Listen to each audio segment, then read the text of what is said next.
अपने बेटे को उठाया, जो जवान बेटे की मैयत पे न रोया वो हुसैन। इमाम फिर वापस आए, 6 महीने के बच्चे की कब्र बनाई है बस अली असगर की, और करबला में कोई कब्र नहीं बनाई अपने अपने हाथ से, एक ही कब्र बनाई। क्यों? क्योंकि बाद में घोड़े दौड़े थे, और अगर 6 महीने के बच्चे पे घोड़े दौड़ जाते ना तो अल्लाह उस कौम को बर्बाद कर देता। उलमा कहते हैं बर्बाद कर देता। इमाम ने अब मेरी आखिरी तकरीर का हिस्सा है, बड़े ध्यान से आपसे बड़ी अल्लाह रसूल का वास्ता देके कहता हूं, बड़े ध्यान से सुनिएगा।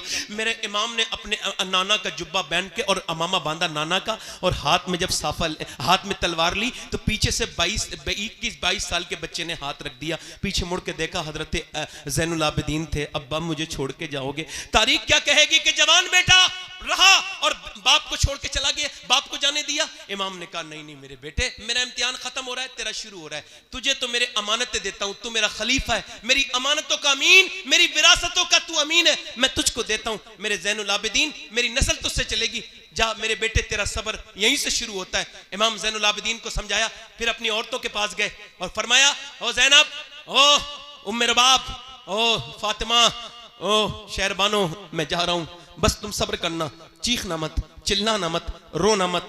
अल्लाहु अकबर। सैयदा ज़ैनब ने कहा किसके सहारे छोड़ के जा रहे हैं? कहने लगे जिसके सहारे इब्राहिम ने हाजरा को छोड़ा था, उसी के सहारे छोड़ के जा रहा हूं, बस उसी के छाड़े छोड़ के जा रहा हूं। इमाम चल दिए बरेली से। हुजूर आला हजरत के भाई अल्लामा हसन कहते हैं, अल्लाहु अकबर, हूरे करती हैं उरूसाने शहादत का सिंगार, खूबरू दूल्हा बना है हर जवान अहले बैत, और फातिमा के लाडले का आखिरी दीदार है, हश्र का हंगामा बरपा है मियाने अहले बैत। इमाम को आखिरी बार उनके घर की औरत देख रही हैं, अपना सौदा बेचकर बाजार सूना कर गए, कौन सी बस्ती बसाई ताजराने अहले बैत। इमाम जब करबला में गए, तलवार आपने चलाई, आपकी तलवार से तो कोई मुकाबला नहीं कर सकता था, तीर मारे, पहला तीर जब सीने पे लगा, ओ नौजवानों इस तीर को तुम भी दिल पे लेके सुनो। इमाम ने घोड़ा वापस किया, खेमे में जाके बोले बहन रोई थी क्या ज़ैनब? कहा हाँ मेरे भाई, तुम मेरे भाई हो, मेरे माँ जाए हो, मेरे साथी हो, मेरे भाई, मैं बचपन से तुम्हारे साथ खेली, मगर अब जब तीर लगाए तो ज़ैनब को अफसोस तकलीफ हो गई, मैं बहन हूं। आखिर इमाम ने फरमाया ना मेरी बहन रो मत, जब मौर्रिख तारीख लिखेगा तो खाली हुसैन इब्न अली की तारीख नहीं लिखी जाएगी, बल्कि ज़ैनब बिन्त अली की भी तारीख लिखी जाएगी। दुनिया कहेगी कि ज़ैनब भी कोई थी। ऐ मेरी बहन, दुनिया में बहनें बहुत आई हैं, मगर तेरी तरह बहन कोई नहीं आएगी। तूने अपना घर दिया, अपने बच्चे दिए, तूने जितनी कुर्बानियां मेरे लिए दी, मेरी बहन आज हुसैन तुझे सलाम करता है, मगर बस थोड़ा सब्र कर ले। अभी सिर्फ एक मेरे तीर लगाए, और सुनना हदीस का बयान कर रहे हैं इमाम, अभी मेरे तीर लगाए, अभी तो मेरी लाश पर घोड़े दौड़ेंगे। देख मेरी बहन, औरत की आवाज औरत है, बाहर मत निकलना, बाहर मत निकलना। काश कि हमने शादियों में अपनी बहनों को दुपट्टा देके कहा होता, बहन सर पे दुपट्टा ओढ़ ले। इमाम ने तो सीने में तीर खा के इतनी लाशें उठा के भी बहन से कहा था, बहन आवाज बाहर नहीं जानी चाहिए, मेरी लाश पर जब घोड़े दौड़े तो बाहर को निकल के मत आना, ये तुम्हें जेब नहीं देता कि तुम बेपर्दा हो जाओ। हाय हाय, इतनी तेजी के साथ लड़कियां गैर मुस्लिमों के घरों में जा रही हैं, क्या हमको शर्म नहीं आती इस बात पर? क्यों? चूंकि हमारे दिलों से इस्लाम निकल गया, कुरान निकल गया, नबी का फरमान निकल गया। हम अपनी बहनों से नहीं कहते हम तो खुद बदकार हैं, बिगड़े हुए हैं, हमें अपनी बहनों से क्या मतलब। ओ मेरे भाइयों, ओ मेरी बहनों, मेरा इमाम कह रहा है मेरी बहन अभी मेरी लाश पर घोड़े दौड़ेंगे। मेरा इमाम गया है फिर मैदान में, मगर तलवार वाली जंग उन्होंने खत्म कर दी। 10,000 तीर जब एक साथ एक आदमी की तरफ आए तो बताओ कहां कहां तीर लगे होंगे? कोई ऐसी जगह नहीं थी, सीने में तीर लगा, इमाम के निकाल दिया। निकाल ही रहे थे कि आकर के माथे पे लगा है, और जब माथे पे लगा उसको निकाल रहे हैं तो फिर नेज़े लगे, और इतने जख्म के कोई जिस्म का हिस्सा ऐसा नहीं है जो इमाम हुसैन के जिस्म पे जहां जख्म नहीं आया है, पूरे जिस्म पे तीर ही तीर लगे हुए। इमाम अब शहादत के करीब हैं, आपकी हाथ की जो पकड़ है वो कमजोर होती चली जा रही है, और आप घोड़े से नीचे तशरीफ ला रहे हैं। और जब नीचे तशरीफ लाए हैं तो मुअर्रिख ने लिखा है कि इमाम लबों को हिला के कुछ कह रहे थे। किसको याद कर रहे थे? अपनी सकीना बेटी को, वो जो 6 साल की रही है? नहीं नहीं नहीं। अपनी बहन ज़ैनब को? नहीं नहीं नहीं। अपने बेटे अली अकबर को? नहीं नहीं। अपने ज़ैनुल आबिदीन को? नहीं नहीं। अपने नाना को? नहीं नहीं। अपनी अम्मी फातिमा को? नहीं नहीं। का फिर किसको याद करते थे? का हुसैन जब घोड़े से नीचे आते थे जख्मों से चूर चूर। तो इमाम कहते थे घोड़े से गिरते गिरते, अल्लाह मेरे नाना की गुनहगार उम्मत को बख्श दे, अल्लाह मेरे नाना की गुनहगार उम्मत को बख्श दे। इतने जख्मों के बाद हुसैन ने क्या कहा है, अल्लाह मेरे नाना की उम्मत को बख्श दे। आज ये उम्मत कहाँ खड़ी है, ये उम्मत बर्बादी की तरफ जा रही है। ये नौजवान लड़के, इनकी तन्हाइयां बर्बाद है। ये नौजवान क्या कहेंगे, मेरा इमाम फिर नीचे आया है और आने के बाद नमाज पढ़ चुके थे, सजदा करने गया है, शमशीर बकफ कातिल हो खड़ा और कोई रहे सजदे में पड़ा। कहती है ज़मीने करबला इस शान का सजदा खेल नहीं। मेरे इमाम ने सजदे में सर रख दिया है, सजदे में सर रखता है मेरा इमाम। और जब कहता है अल्लाह की हमद बयान करता है तो फरिश्तों से अल्लाह कहता है तुम कहते थे कि तुम काफी हो सजदों के लिए, बताओ क्या तुम ऐसा सजदा कर सकते हो जैसा हुसैन ने किया है। जो मैं जानता हूं वो तुम नहीं जानते फरिश्तों। एक बाप जब अपने बेटे को दफनाता है तो उसका दिल को क्या गुजरती है, तुम फरिश्ते हो, तुमको क्या पता कि एक बेटे को दफन करने के बाद सजदा करना कैसा सजदा है। अपनी बेटियों बहनों की प्यास के बाद सजदा करना कैसा सजदा है। ऐसा दुनिया में सजदा नहीं हुआ कि सर सजदे में है, ऊपर से खंजर चल रहा है। और ये कौन सी गर्दन है, ये वही गर्दन है जिसे मेरे नबी चूमा करते थे, ये वही गर्दन है। आज ऊपर से खंजर चल रहा है। अल्लाहु अकबर। उस आखिरी नमाज का आलम न पूछिए। इस्लाम जिंदा कर गया सजदा हुसैन का। सजदे तो सबने किए मगर हुसैन तेरा अलग अंदाज है, तूने वो सजदा किया जिस पे खुदा को नाज है। इमाम की गर्दन काट दी गई है, अब घोड़े दौड़ रहे हैं इमाम के ऊपर। मगर मैं उन औरतों को भी आओ सलाम कर दूं, अहले बैत की उन औरतों को सलाम कर दूं जिनकी तरबियत सैयदा फातिमा ने की है। आओ सलाम करें उनको कि इधर घोड़े दौड़ रहे हैं लाशों पर, उधर सूरज डूब रहा है, पानी तो है नहीं उन औरतों के पास। उनके पास क्या है, करबला की ज़ैनब के पास सिर्फ मिट्टी है। मिट्टी से तयम्मुम करके ज़ैनब सजदे में चली गई, मिट्टी से तयम्मुम करके सकीना सजदे में है। मैं कहता हूं ऐसी भी कोई औरत नमाज पढ़ सकती है।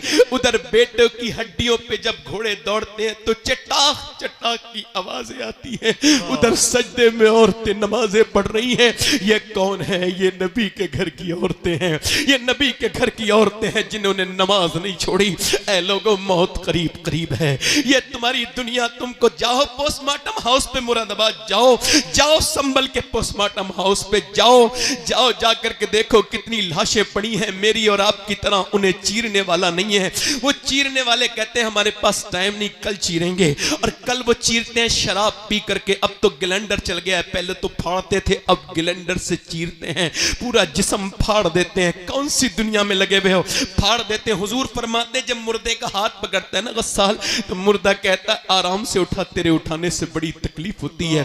जब हाथ उठाने से तकलीफ होती है तो बोलो। जब वो चीरते हैं और फिर सीते भी कैसे, ऐसे करके बड़ी प्लास्टिक की रस्सी से चीरते हैं, पूरा ऐसे करके, तो उस वक्त कितनी तकलीफ होती होगी।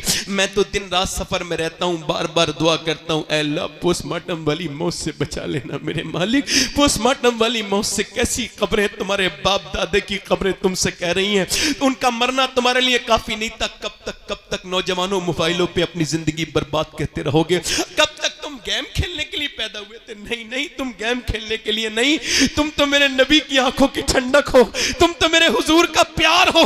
खुदा की कसम तुम मेरे सरकार का प्यार हो, मेरे नबी का प्यार हो। तुमको पता नहीं नादानो कि तुम अपने घर में सोते रहते हो मगर मेरे नबी आज भी अपने मजार में तुम्हारे लिए दुआ कर रहे हैं, आज भी दुआ कर रहे हैं। क्या बताओ किससे दिल लगा लिया? आओ आकर के कहें रब हमको माफ कर दे, हम बड़े गुनहगार हैं, हमको माफ कर दे मौला, हम बड़े खतेकार हैं। आओ इस महफिल में आज कहें।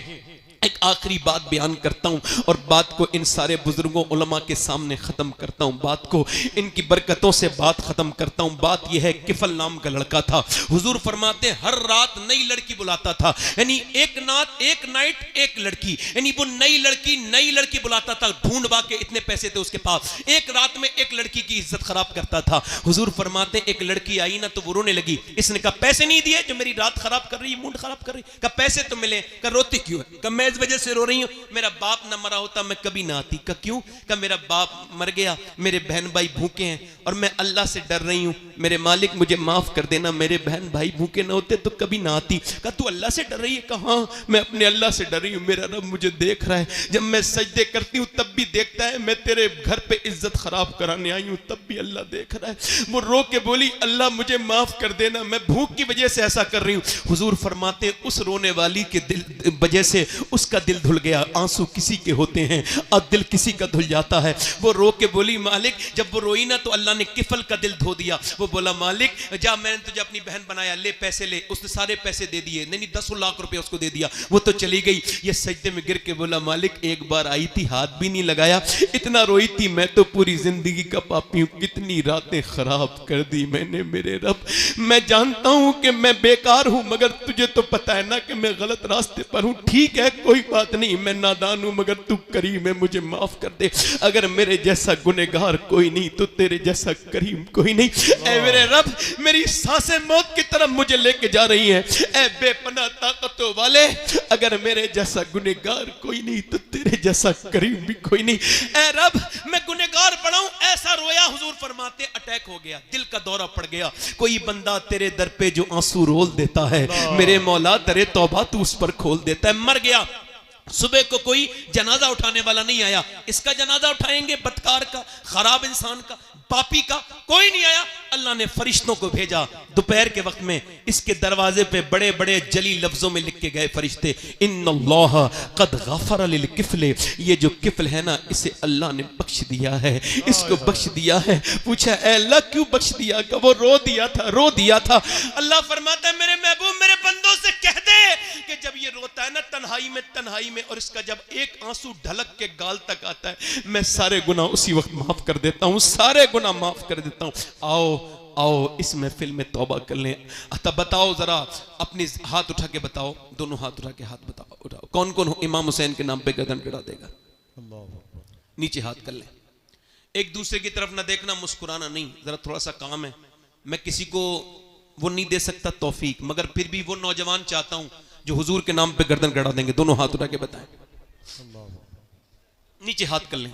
जो गर्दन गड़ा सकता है कुछ भी कर सकता है, कुछ भी कर सकता है ना। एक दूसरे की तरफ न देखना, मुस्कुराना नहीं। कितने लोग ऐसे हैं जो गर्दन भी कटा देंगे और आज से हुजूर के नाम पे पूरी दाढ़ी भी रखा लेंगे। इस महफिल में खड़े हो जाएं, बस वो नौजवान खड़े हो जाएं इस महफिल में, जो आज से नबी के नाम पे दाढ़ी रखाएं, बस वही खड़े हो सोच समझ के, जो आज से अपनी जिंदगियां बदलें। कोई मदरसे का बच्चा खड़ा ना हो, तालिबे इल्म उनके निसाब में होता है, बाकी खड़े रहे। आप खड़े रहो भाई, खड़े रहें। और कोई आशिक रसूल है इस महफिल रसूल में 100 शहीदों का सवाब, हर नबी के दाढ़ी, हर वली के दाढ़ी। ये वही शरीयत है जिसे हुसैन ने बचाया था। ऊपर हाथ कर लें, दाढ़ी रखाने वाले ऊपर हाथ कर लें, मेरे साथ कहें इंशाअल्लाह आज के बाद न दाढ़ी कटेगी न मुड़ेगी इंशाअल्लाह। बैठ जाएं। हुजूर की आंखों की ठंडक क्या है बोलो? कितने लोग हैं जो आज से इरादा करते हैं हुसैन इब्न अली की कसम खाओ आज से तुम्हारी जानें जाएंगी मगर नमाज कदा नहीं होगी। दोनों हाथ उठा के इंशाअल्लाह नमाज की पाबंदी, इंशाअल्लाह दोनों हाथ उठा के इंशाअल्लाह नमाज पढ़ेंगे, इंशाअल्लाह अपनी बहन बेटी को पर्दा कराएंगे, इंशाअल्लाह हमेशा मसलके आला हजरत पे कायम रहेंगे, इंशाअल्लाह इंशाअल्लाह अपनी बहन बेटी को पर्दा कराओ। और हजरात मोहतरम आज से अपनी जिंदगियों में तब्दीली लाओ, कुछ सीखो, कुछ बदलो और माना कि इस चमन को गुलजार न कर सके हम, कुछ खार कम तो कर गए, गुजरे जिधर से हम, और जुल्म और शिकवे जुल्मते शब से तो कहीं बेहतर था, अपने हिस्से की कोई शम्मा जलाते जाते, राब्ते तोड़ गया वो सारे आते जाते, वरना इतने तो मरासिम थे कि आते जाते। अल्लाह आप हम सबको सलामत रखे। तौबा कर लें, अस्तगफिरुल्लाह रब्बी मिन कुल्लि ज़म्बिन व अतूबु इलैह, ला इलाहा इल्लल्लाह मुहम्मद रसूलुल्लाह। मेरी जिंदगी का मकसद तेरे दीन की सरफराजी, मैं इसीलिए मुसलमान, मैं इसलिए नमाजी, इस्लाम जिंदाबाद, मसलके आला हजरत पाइंदाबाद। आखिर में दुआ गऊँ अल्लाह हम सब के माँ बाप को बख्शे।